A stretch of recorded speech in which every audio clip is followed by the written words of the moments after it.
সরায়নি, আসলে আপনাকে কি থেকে দূরে সরালো? ইসলাম থেকে দূরে সরালো, কিন্তু কোরআনের দোহাই দিয়ে। কারণ যে কোরআন মানবে, যে বলবে কোরআন মানি, সে রাসূল সাল্লাল্লাহু আলাইহি ওয়াসাল্লামের হাদিস মানতে বাধ্য, তাকে মানতেই হবে। কোরআনের অসংখ্য হাজার হাজার আয়াত বলে দিচ্ছে রাসূল সাল্লাল্লাহু আলাইহি ওয়াসাল্লামের হাদিস অনুসরণে।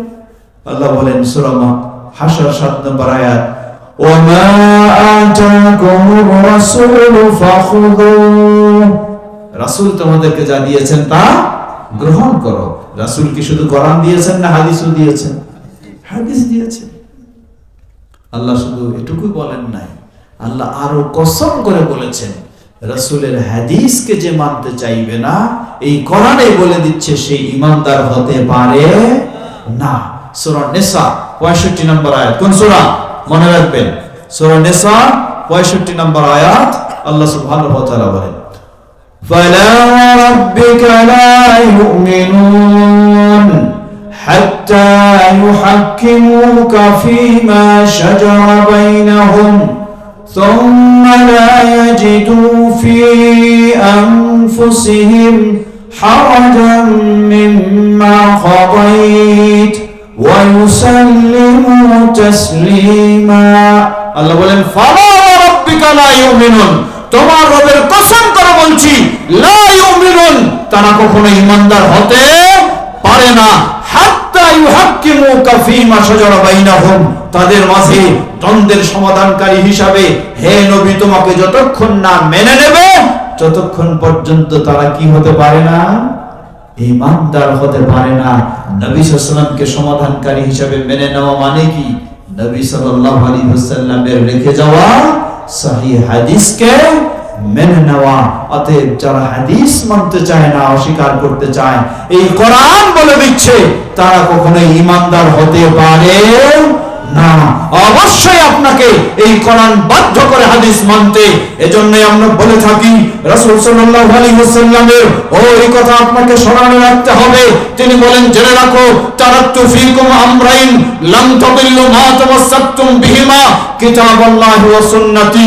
আজকে আমি তোমাদের সামনে রয়েছি, আমাকে সামনে রেখে তোমরা হেদায়েতের পথে চলছো, ঈমানের পথে চলছো। এমন একদিন এসে যাবে যেদিন আমি তোমাদের সামনে থাকবো না। জেনে রাখো, ওই সময় ঈমানের পথে থাকতে হলে, হেদায়েতের পথে থাকতে হলে, তারাক্তু ফীকুম আমরাইন, তোমাদের মাঝে রেখে গেলাম দুটি জিনিস। যতক্ষণ পর্যন্ত তোমরা এই দুটি জিনিসকে আঁকড়ে ধরবে, কখনো পথভ্রষ্ট হবে না। কিতাবুল্লাহি ওয়া সুন্নতি, একটি হলো আল্লাহর কিতাব আল কোরআনুল কারীম, অপরটি হলো নবী মুহাম্মদ সাল্লাল্লাহু আলাইহি ওয়াসাল্লামের সুন্নাহ। লিল্লাহি তাকবীর, লিল্লাহি তাকবীর। সুতরাং যেই যুগে যেই জায়গায় হন না কেন, মুসলিম হলে আপনাকে কোরআন এবং সহিহ হাদিস মানতেই হবে, না হলে আপনি মুসলিম থাকতে পারবেন না। কোরআন এটি স্পষ্ট করে দিচ্ছে। ফিরে আসি, আল্লাহ রাসূল সাল্লাল্লাহু আলাইহি ওয়াসাল্লাম বললেন, আইয়ু ইমরাআতিন সাল্লাত খামসাহা, কোন মুসলিম নারী যদি দিন রাত 24 ঘন্টায় কয় ওয়াক্ত সালাত আদায় করে? 5 ওয়াক্ত আদায় করে। কেমনে আদায় করবে? তার স্বামী যেমনি আদায় করে তেমনি না? স্বামী আর স্ত্রী মাপকাঠি নয়, সালাত পদ্ধতির মাপকাঠি হলেন কে? নবী মুহাম্মদ সাল্লাল্লাহু আলাইহি ওয়াসাল্লাম। সহিহুল বুখারীর 631 নম্বর হাদিস, তিনি বলেন, সাল্লু কামা রাআইতুমুনি উসাল্লি। বাপদাদার নিয়মে নয়, কোন ব্যক্তির নিয়মে নয়, কোন বুজুর্গের নিয়মে নয়, কোন পণ্ডিতের নিয়মে নয়, কোন মুস্তাহিদের নিয়মে নয়।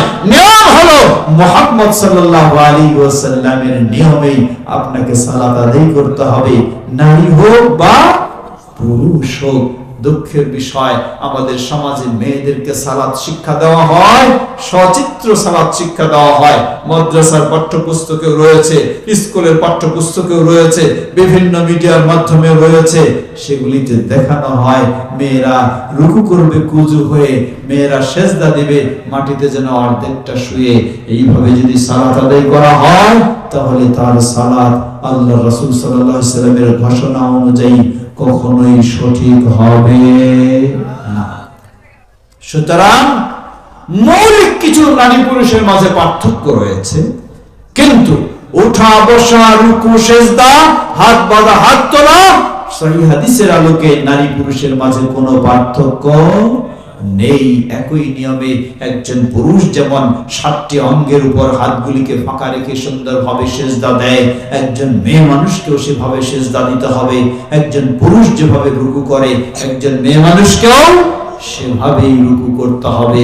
আল্লাহ রাসূল সাল্লাল্লাহু আলাইহি ওয়াসাল্লাম বললেন, কোন মুসলিম নারী যদি দিনরাত 24 ঘন্টায় 5 ওয়াক্ত সালাত আদায় করে, ও সামাত শাহরাহা, দ্বিতীয় হলো রমাদানের সিয়াম পালন করে, তৃতীয় হলো ওয়া হাফিজাত ফারজাহা, কোরআন সুন্নাহর আলোকে ইসলামের বিধান অনুযায়ী পর্দার সাথে নিজের সতীত্বকে সংরক্ষণ করতে হবে। পর্দা নফল বিষয়, তাই না? মুখে বলি ফরজ, কিন্তু বাস্তবে হয়ে গেছে নফলের চেয়েও যেন নিচে নেমে গেছে। কোনো সুযোগ নেই।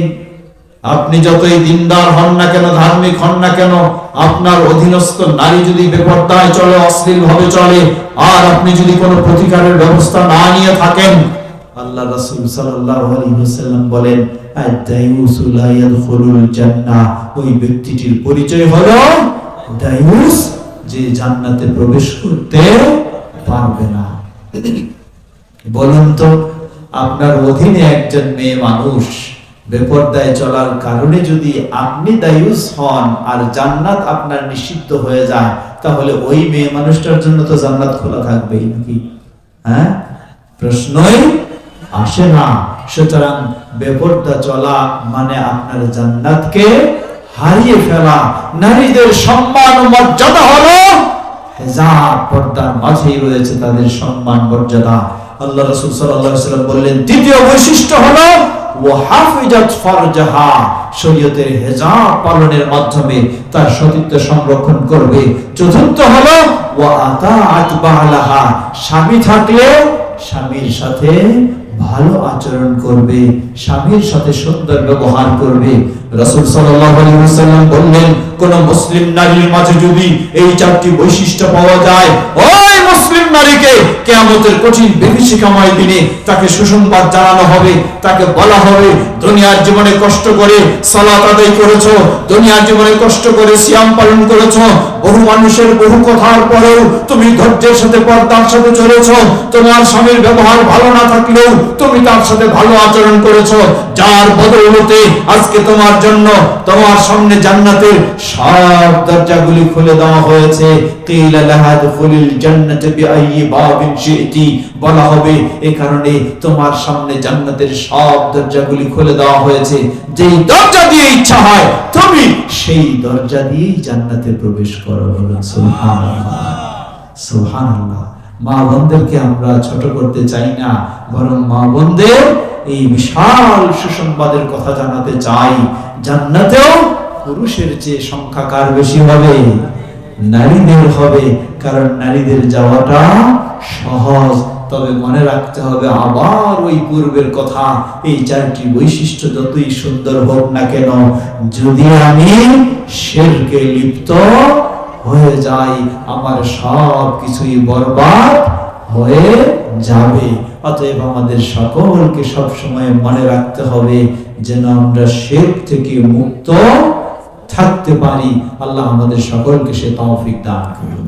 প্রিয় ভাইরা আমার, সর্বশেষ একটু স্মরণ করে দিতে চাই, পাশে একটি সুন্দর প্রতিষ্ঠান মাদ্রাসা, যারা এর পিছনে অনেক জায়গা জমি দিয়েছেন, এখন আমাদের সেই মুরব্বী আল্লাহ হায়াতে রেখেছেন। আল্লাহ তাদেরকে, তাদের এই অবদানকে আল্লাহ কবুল করে নিন। আল্লাহ তাদেরকে যাজায়ে খায়ের দান করুন। তাদের সামর্থ্য ছিল জায়গা দেওয়ার, তারা জায়গা দিয়েছেন, কিন্তু আমরা যদি এই প্রতিষ্ঠানকে মান উন্নয়ন করতে না পারি, তাহলে আল্লাহর কাছে আমরা জবাব দিতে পারবো না। এই জন্য আমি সবাইকে বলবো, যেহেতু বিশেষ করে মাদ্রাসা এমপিওভুক্ত হয়ে গেছে, এর মানে শিক্ষকদের বেতন ভাতার ব্যয়ভার এটি অনেকটাই সহজ হয়ে গেছে।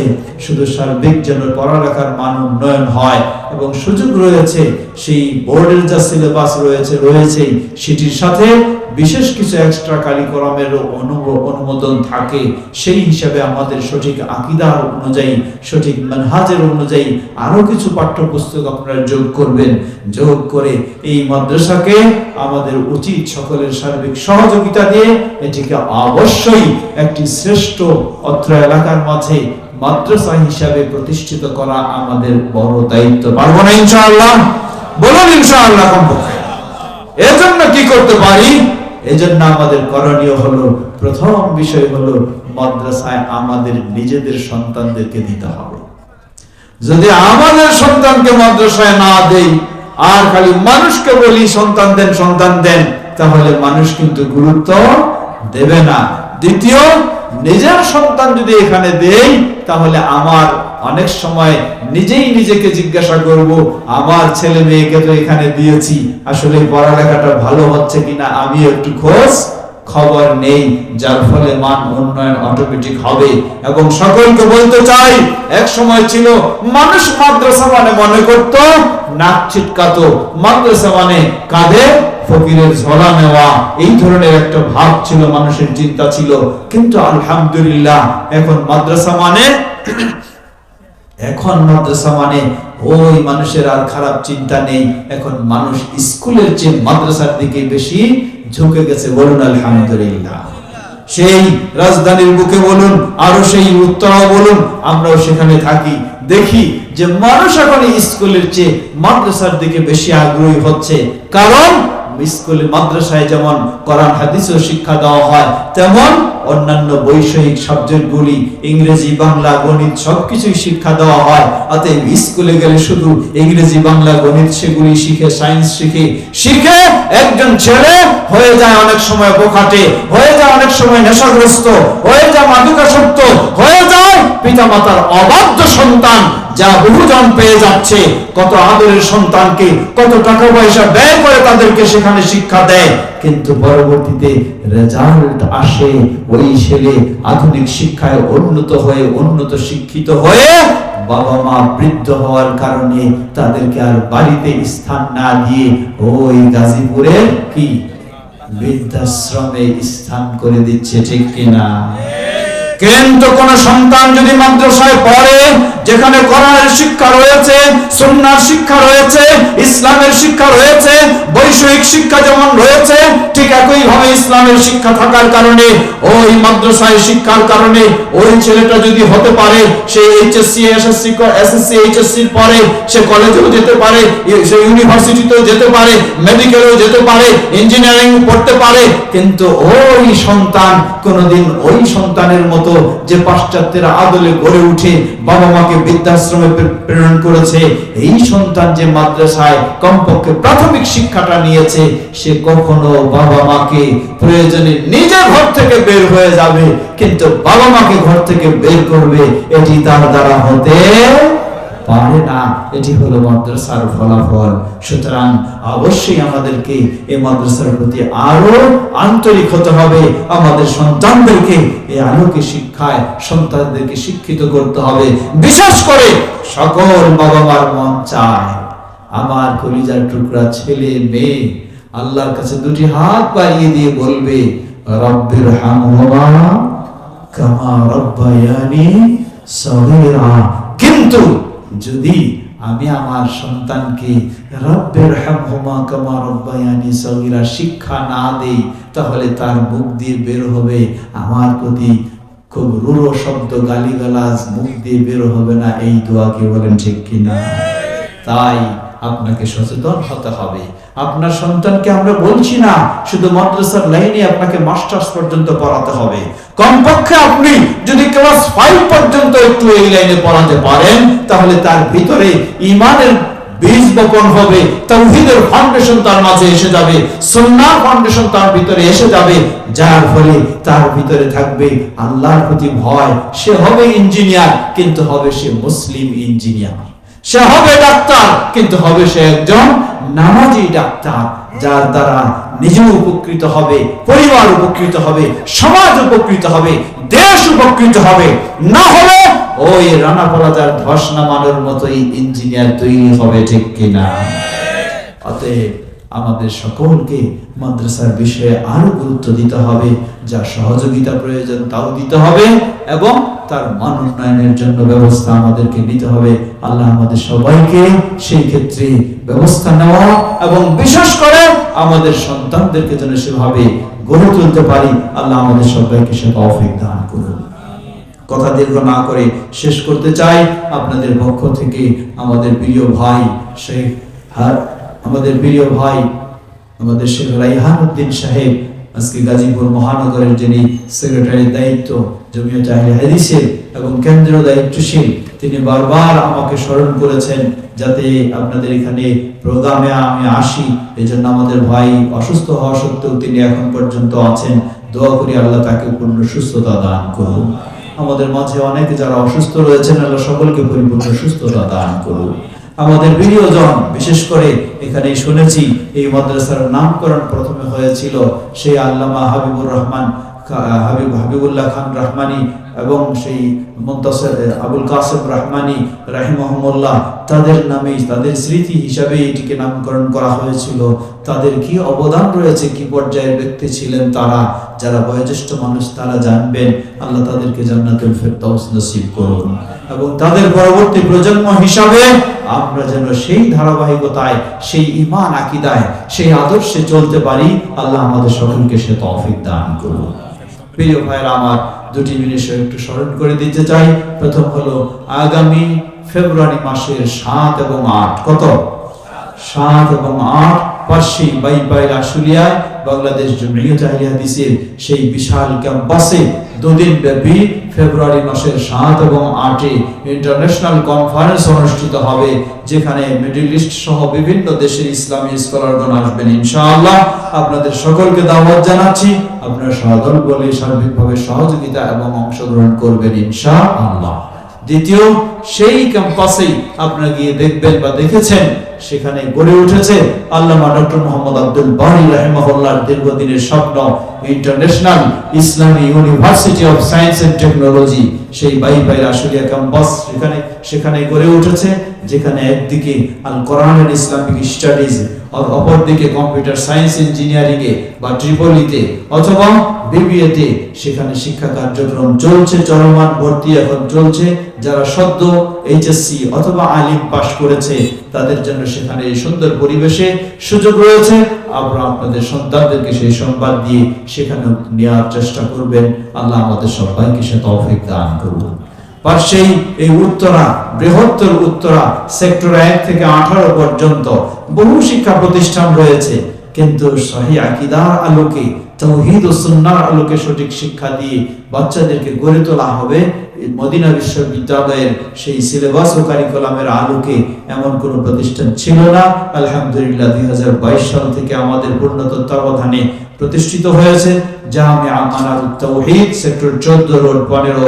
সেখানেও আপনাদেরকে আহ্বান জানাচ্ছি, বা উত্তরায় যারা রয়েছে তাদেরকেও এই সংবাদ দিয়ে সন্তানদের সুব্যবস্থা, সুন্দর পরিবেশে, সুন্দর আকীদায়, সুন্দর আদর্শে পড়ালেখার সুযোগের জন্য সবাইকে সে আহ্বান জানাচ্ছি।